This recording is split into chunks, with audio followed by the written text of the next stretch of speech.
That's a part and a brief understanding of the language arts. The next section of the language arts is the communication process. And often we all get messed up with data and communication and information. And it's vitally important to understand the difference between data and information. Data is raw statistics that need to be analyzed and synthesized before converting into information. So just try to imagine you're dealing with a dementia person who is not cognitive enough to understand themselves. You can't take everything they're trying to say and believe it's effective communication. You have to be in a position to try to interpret what is logically expected of the person before you can say, well, this is the case. And sometimes you may have to refer to their care plan, to get a thorough understanding of what their desires may be in order to give them what they may expect. So that's just an understanding of the difference between information and data. Data is raw. It needs to be analyzed and synthesized. Information is factual facts that based on a collection of data, which is well analyzed and synthesized. So that's a part for the language arts. So we want to go in, and I think we're approaching now the first half of this, and we will now take a look at the visual arts. The visual arts is the art that really arouses our senses. People respond to what they see. It doesn't matter whether you are sane or insane. It doesn't matter whether you are logical or not logical. The eyes has a way of perceiving things the way they see it. And I want to really break that down firmly, because sometimes we may see a beautiful piece of art and think that this art means a lot to you, but it may mean a lot to someone else. And that's far from the truth. Some pieces of art can be has a triggering effect on someone else. You don't know what bad experience that piece of art may align itself with. And when that happens, rather than you get the person being with you, they may be going against you. You may be triggering them to have a bad lash out at someone else or even at yourself, or harming themselves. So I want to be very specific, because the visual arts affect the mind, and it do it in a positive way or a negative way. And we think that all the time that we display nice sceneries of something, that it really works well in the minds of people. And there are institutions, from artistic organizations or institutions or to the psychiatric hospitals, who would deliver art and have art draw on their walls and think that this scenery is a good scenery, may be beneficial to all patients. And that's far from the truth. The scenery that you think is good for all can be bad for one. And that bad for one can cause interruption for all. It can cause confusion for all. Rather than you soothe that person, you may very well hypen that person up to do things they don't need to do and cause chaos within their environment. May even bring about harm in some cases. So the visual arts is essential, but we have to have an understanding of when to implement visual arts.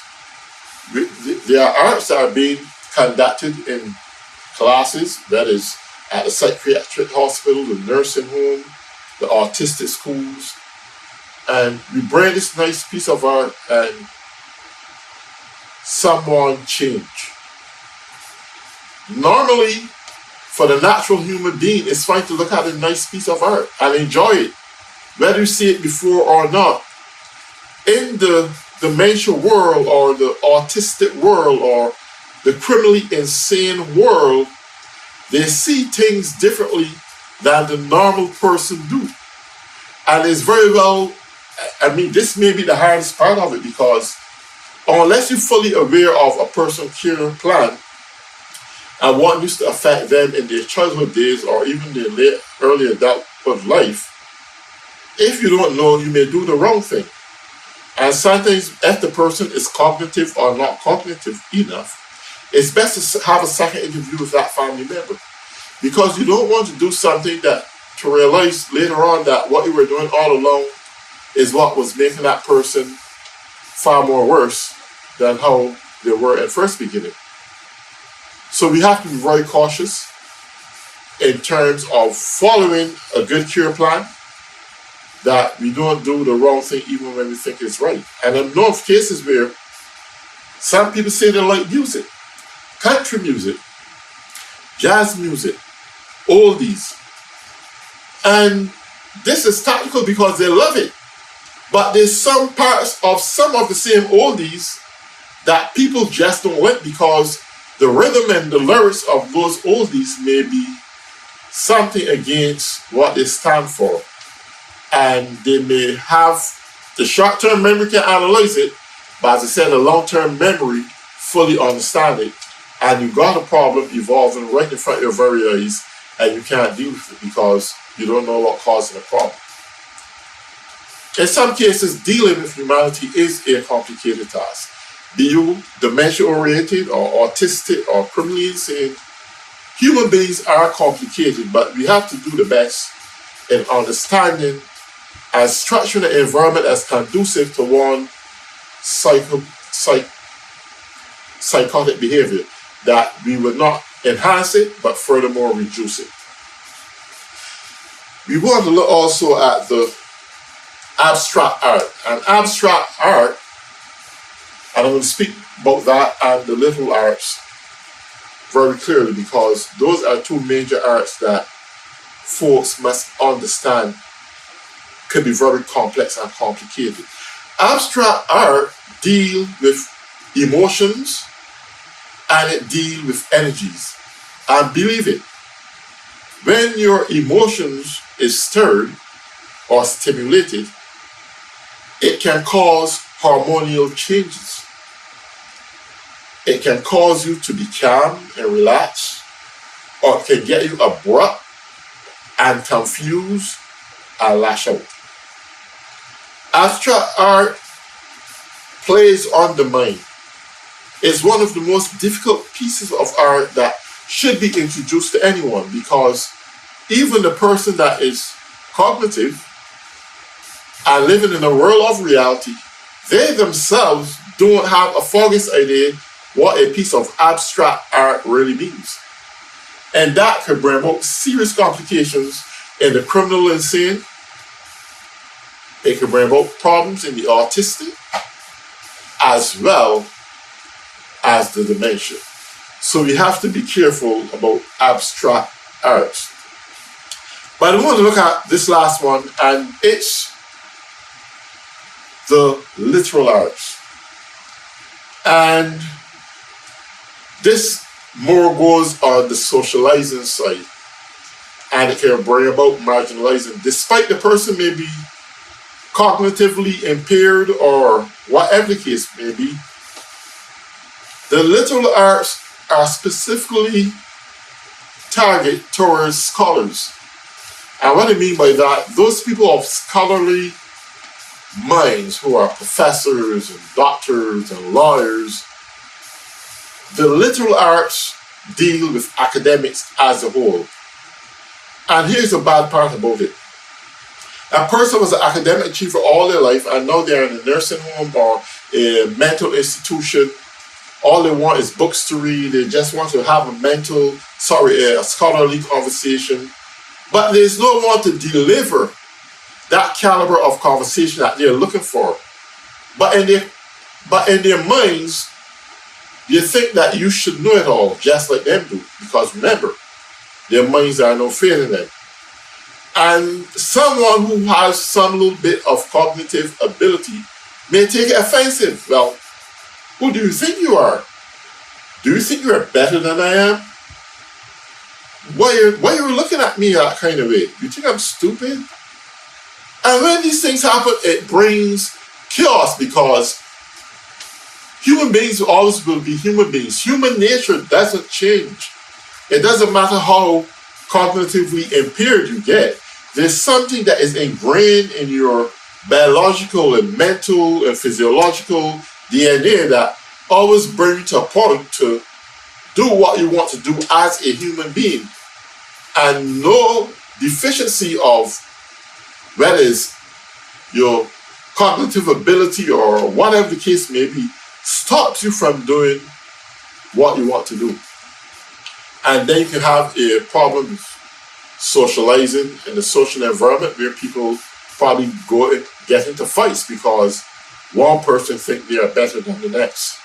And these are things you have to manage. And that's why I said again, it's so essential to understand a person's care plan, because it helps you to govern and manage your atmosphere much better.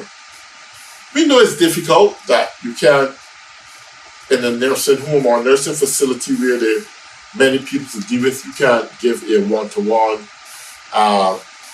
time with a patient every day when there are so many who need your attention.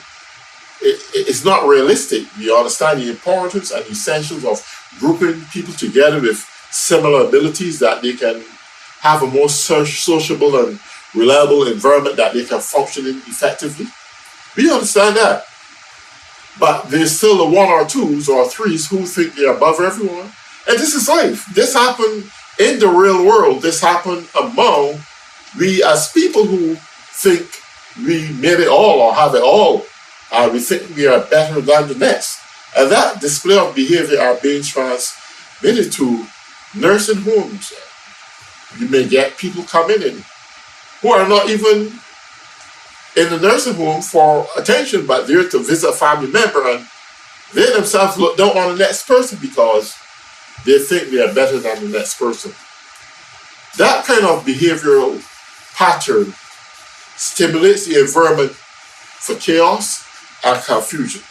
And as much as we want to do our best as caretakers and clinical and activity professionals and so forth, we got to realize that the world we live in is a changing world. The concepts and precepts and what we learn in school doesn't necessarily get applied to our day-to-day activities or day-to-day responsibilities, because people are living in a trap world where they're just working for a salary or wage, but they can't take the weight of the world on their shoulders. Furthermore, take the weight of the world off of people who need you to be their pillow to rely on or to stand on, a shoulder to lean on. And we understand the benefits of being a good caretaker. We understand that. But the reality doesn't allow modern society, the modern workforce, to do what they have to do, or to execute the abilities that they learn in school. What is best for the patient? We learn these things. They sound good. It is right to do so. But is it possible? Only in a perfect world. And the world we live in is not so perfect anymore. Every day there's deficiencies of perfections.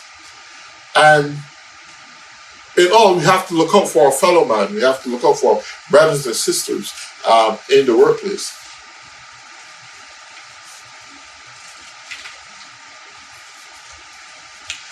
We want to just speak on this last moments of before closure of the realities of care planning. And this is so essential.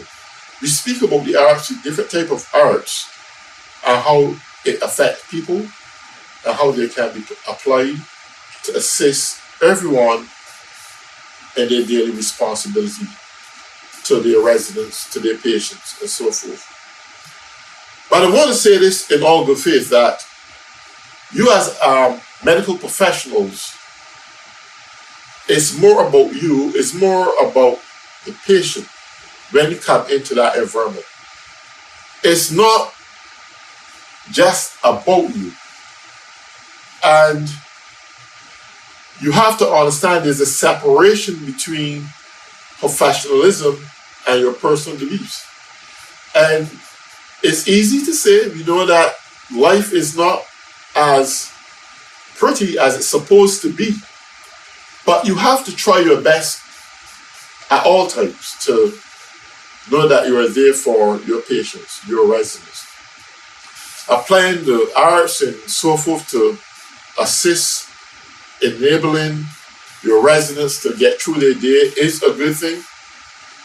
But at the same very time, the analytical part of all of it is that if you in your heart think it's a good thing, or you're just doing it simply because it's there on a monthly calendar and you need to do it and follow instructions. But it's something that people don't recognize. The older and more corroded a resident become in their mental faculties or their cognitive impairment no longer allow them to function the way they should be, the more sensitive they become.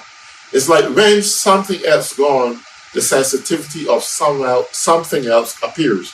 They become sensitive. They don't see just you as a person. They feel your spirit. They feel your energies. They feel what's coming their way. They know if you're feeling good. They know if you have a bad day. They sense you. Their senses are dead on every time. And they don't feel good if you're trying to do something that you're not doing with a good heart. And this is why I said earlier that it just can't be about a pay pack or a salary or a wage, but you as a person has to see that person as a person. We can't patronize them. We can't make them feel like a little child. And I hear this every day. Like some folks will go on to a patient, "Are you all right? How are you today? Are you doing well? How can I help you?" You can't condescend to these people. They're not babies. They're not toddlers. You have to be you. You have to let you be you. They prefer to hear you as you. Speak to them as a person, not with a condescending voice, not with a patriotism voice, a voice that patronizes them or try to make them feel that they are subjected to you or they are beneath you. They don't like condescending. These people want to be treated as equals. It doesn't matter how low their mental ability become, but they want to be treated as equals. And when you do that, they feel respected. They may not be able to convey that message or thank you the way they ought to you, but they feel it. They give you a pleasant smile. They may even hold your hand and squeeze it. They are telling you, "I appreciate you." They are telling you, "I love you for what you do." And that can go a long way to understand your residents, to understand your patients, and give the best of you. It doesn't matter what your personal problems may be, but sometimes we have to put those problems behind you and give your residents or patients full attention. It's for 8 hours. You can do it. Be strong and be there for your residents. Well, I hope that this moment was somewhat educational to you. And I hope that as you go on your daily responsibility in your workplace, that you can give the best. Show love, show peace, show compassion. Don't patronize, but treat everyone as equals. Until then, take good care of yourself and have a great day, and I hope that we'll meet each other again. Take care. Bye-bye.